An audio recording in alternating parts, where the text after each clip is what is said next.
आज हम इस वीडियो पे पोजीशन एंड डिस्प्लेसमेंट वेक्टर को देखेंगे। तो पहले हम पोजीशन वेक्टर की डेफिनेशन देख लेते हैं कि पोजीशन वेक्टर होता क्या है। Position vector describe the position of an object that move in a plane from a convenient point से ओ एज अ ओरिजिन। ठीक है, तो इसको बोलने का मतलब क्या है? सबसे इम्पोर्टेंट बात है ओरिजिन।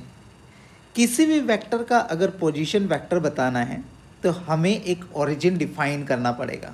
जैसे इस केस में हमारे पास t इक्वल टू 0 में कोई ऑब्जेक्ट यहाँ था और t इक्वल टू 10 मिनट में 10 मिनट के बाद वो ऑब्जेक्ट यहाँ से मूव करके यहाँ पर आ गया। मतलब t इक्वल टू 0 से यहाँ से स्टार्ट हुआ, धीरे धीरे मूव किया और वो मूव करते करते t इक्वल टू 10 मिनट में इस पोजीशन में पहुंच गया। और इसकी जो पोजीशन है, अब कि कोई पूछता है कि इस ऑब्जेक्ट की जो पोजीशन थी with respect to this origin क्या है, उस ऑब्जेक्ट की पोजीशन क्या है, तो उसको हम एक वेक्टर से दर्शाएंगे। जैसे हमारे पास ये वेक्टर है, अगर इस पॉइंट का पोजीशन बताना है तो हमारे पास एक वेक्टर है, ये वाला वेक्टर। तो जो वेक्टर ऑब्जेक्ट की पोजीशन बताता है किसी भी टाइम पे, उसी को ही हम पोजीशन वेक्टर कहते हैं। जैसे हम 2 पॉइंट लेते हैं, यहाँ पर हमारे पास सपोज 2 पॉइंट है। एक पॉइंट ये है, इसको हम ले लेते हैं P पॉइंट, और एक पॉइंट ले लेते हैं हम एक पॉइंट यहाँ लेते हैं, एक ले लेते हैं पॉइंट P यहाँ पर, और एक ले लेते हैं P डैश पॉइंट यहाँ पर, P डैश, और एक ले लेते हैं P पॉइंट। ठीक है, तो अभी हमें क्या बोलता है, कोई पूछता है कि इस ऑब्जेक्ट का at point P position vector क्या था with respect to origin O। तो हम क्या करेंगे, एक वेक्टर ड्रॉ करेंगे O से P की तरफ। तो हमारा एक वेक्टर ये आया, ये वेक्टर ड्रॉ किया, इस वेक्टर को हम बोलते हैं पोजीशन वेक्टर। सिमिलरली किसी ने P डैश का पूछा तो हम एक वेक्टर ड्रॉ करेंगे यहाँ से P डैश की तरफ। तो हमारे पास ये जो वेक्टर होगा ये होता है position vector eight point P dash. तो इसको हम नाम देते हैं, पोजीशन वेक्टर को हम जनरली R से दर्शाते हैं, R। तो ये ले लो, हमारे पास R पोजीशन वेक्टर था, ये हमारे पास R डैश पोजीशन वेक्टर था। तो अभी फिर से एक बार डेफिनेशन देखते हैं। Position vector describe the position of an object moving in a plane from a convenient points O as a origin. तो कोई भी कहीं भी ऑब्जेक्ट हो, अगर उसका पूछे कि इस ओरिजिन के रिलेटेड इसका पोजीशन वेक्टर क्या है, तो हम क्या करेंगे, एक वेक्टर ड्रॉ करेंगे, और उस वेक्टर को, जैसे हमने पिछले वीडियोस में हमने समझा था, हम पोजीशन वेक्टर कैसे, हम वेक्टर किसी भी वेक्टर को हम कैसे लोकेट करते हैं, इंटरप्रेट करते हैं, तो वो जो वेक्टर आएगा वो हम बोलेंगे हमारा पोजीशन वेक्टर है। हम एक एग्जाम्पल भी देखेंगे इसके ऊपर। तो चलो एक एग्जाम्पल भी देख लेते हैं।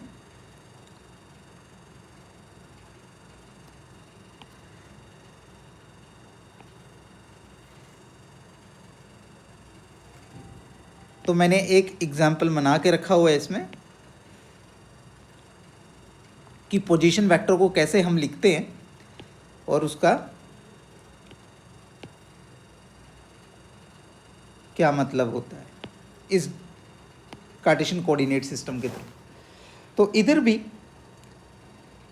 जैसे हमारे पास सपोज कोई ऑब्जेक्ट था, वो मूव कर रहा था, कहीं यहाँ से स्टार्ट हुआ, इस पॉइंट को टच किया, फिर मूव किया, इस पॉइंट को भी टच किया और कहीं भी चला गया। तो मेनली हमारे पास क्या इंपॉर्टेंट थिंग है इसमें कि हमारे पास ऑब्जेक्ट जो है कुछ ऐसे करके मूव कर रहा था, यहाँ गया और कुछ ऐसे करके निकल गया। तो ये जो है ये इसका पाथ हो जाएगा, मतलब किस रास्ते से वो गया। इसको थोड़ा रेड कलर से बताते हैं ताकि ईजिली दिखे। तो हमारे पास पूछा गया कि P इस पोजीशन पे, P पे इसका पोजीशन क्या था ऑब्जेक्ट का, और एक P डैश पी डैश में इसका पोजीशन क्या था। ऑब्वियस है कि स्टार्टिंग अगर यहाँ से हुआ है टी इक्वल टू 0 तो यहाँ पर कुछ टाइम टी लगा होगा, फिर यहाँ कुछ देर चलने के बाद यहाँ टाइम टी डैश लगा होगा, तो ये तो टाइम है, टाइम के साथ वो ऑब्जेक्ट मूव कर रहा है। बट हमारा क्या एम है कि हमें पोजीशन वेक्टर बताना है जब वो इस पॉइंट में था। तो इसको हम ले लेते हैं आर वेक्टर, आर वेक्टर, इसको सपोज हम आर वेक्टर ले लेते हैं। ठीक है, तो अब कैसे लिखेंगे इसको देखते हैं। ओ पी वेक्टर ऐसे भी लिख सकते हैं क्योंकि ओरिजिन क्या है हमारा, इसमें ओरिजिन ये है, ये हमारा ओरिजिन है और हमारा coordinate system already x axis y axis ये है। ठीक है, तो हम क्या करेंगे, O P vector equal to r vector, r vector के बराबर है क्योंकि हमने इसको आर वेक्टर मान लिया है। तो ये कैसे लिखेंगे, जैसे हमने पिछले वीडियोस में पढ़ा था, क्या हो जाएगा 2i cap plus 2j cap. कैसे, इस पॉइंट से एक परपेंडिकुलर ड्रॉ करेंगे एक्स एक्सिस में, कितने यूनिट आगे गया, 2 यूनिट आगे गया, तो 2i कैप, और एक्स एक्सिस में कौन सा यूनिट वेक्टर होता है, i cap. Similarly y axis में 1 यूनिट 2 यूनिट, तो कितने यूनिट हो गए, 2 यूनिट वाई डायरेक्शन में, इसलिए 2i cap plus 2j cap. Similarly हम देखेंगे ओ पी डैश वैक्टर, जिसको हमने क्या बोला है, आर डैश वैक्टर, उसको कैसे लिखेंगे, हमारे पास यहाँ से फिर से परपेंडिकुलर मारेंगे तो कितना हुआ, 5 यूनिट इन एक्स डायरेक्शन, तो 5i cap plus 3 unit in y direction, तो कितना हो जाएगा 3j कैप। तो ये हमारे पास इसका पोजीशन, और इन्हीं वेक्टर को क्योंकि ये किसी टाइम पे उसकी पोजीशन बता रहे हैं विद रिस्पेक्ट टू ओरिजिन, तो इनको क्या बोलेंगे, पोजीशन वेक्टर। नहीं, इनको अलग अलग लिखते हैं। ये क्या है, position vector of an object at P, और ये हो जाएगा position vector of an object at P dash. ठीक है, तो ये हो गया हमारा पोजीशन वेक्टर। तो इसी प्रकार से आप किसी भी पॉइंट पे अगर बॉडी कहीं भी मूव कर रही होगी तो आप एक ओरिजिन से आप उसका पोजीशन वेक्टर निकाल सकते हैं।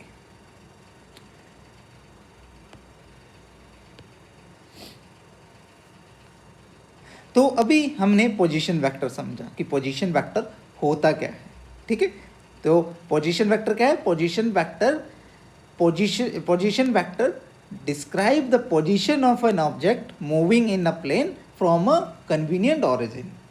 ओके, नेक्स्ट हम देखते हैं इसके साथ ही डिस्प्लेसमेंट वेक्टर। आप आगे बहुत देखोगे डिस्प्लेसमेंट वेक्टर, काफ़ी जगह पढ़ोगे आप लोग। तो अब डिस्प्लेसमेंट वेक्टर को देखते हैं। डिस्प्लेसमेंट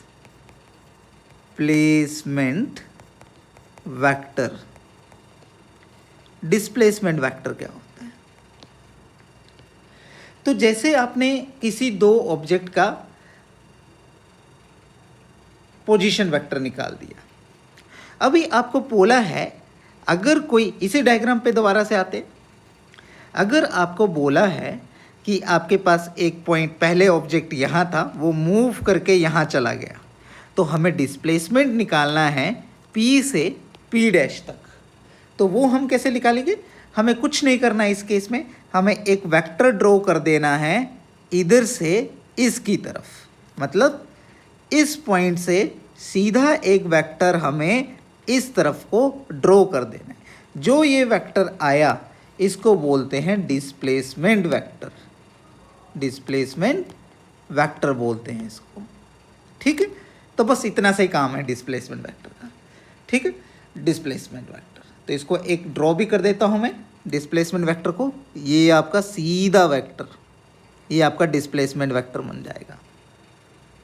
ठीक है, तो डिस्प्लेसमेंट वेक्टर क्या हुआ, starting of the motion of the object and end of the motion of an object. ठीक है, जो उन दो पॉइंट को डायरेक्टली ज्वाइन करता है उसको बोलते हैं डिस्प्लेसमेंट वेक्टर। ठीक है। तो इसका भी एक एग्जाम्पल देखते हैं हम लोग, और डिस्प्लेसमेंट वेक्टर निकालते भी हैं कि डिस्प्लेसमेंट वेक्टर निकालते कैसे, वो भी बहुत इजी है, और इधर से वेरीफाई भी करेंगे।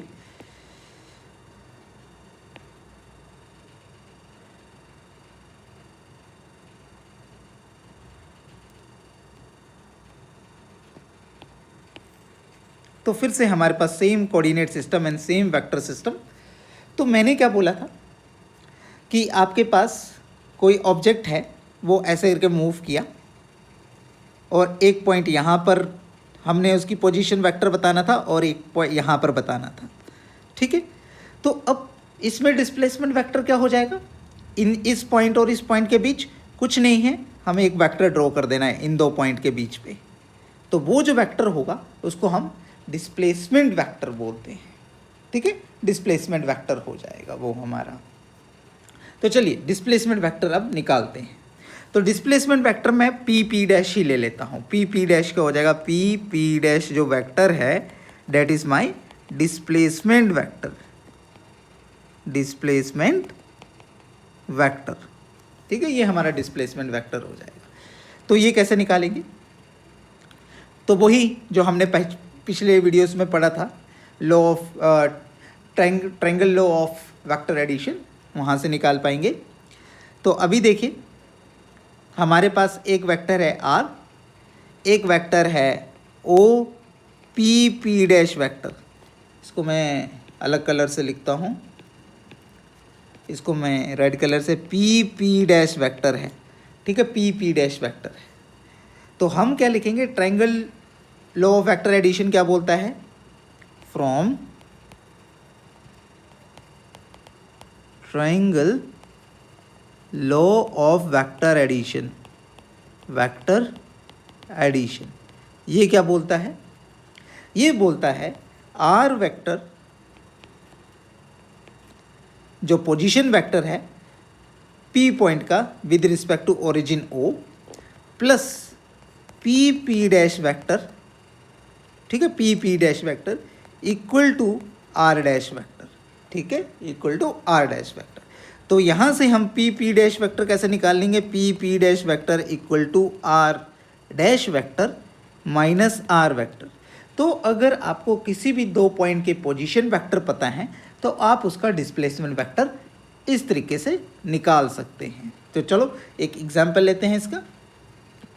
तो इसी एग्जाम्पल में हमारे पास आर वेक्टर क्या हो जाएगा, आर वेक्टर है सिमिलरली जो पीछे हमने निकाला था 2i cap plus 2j cap.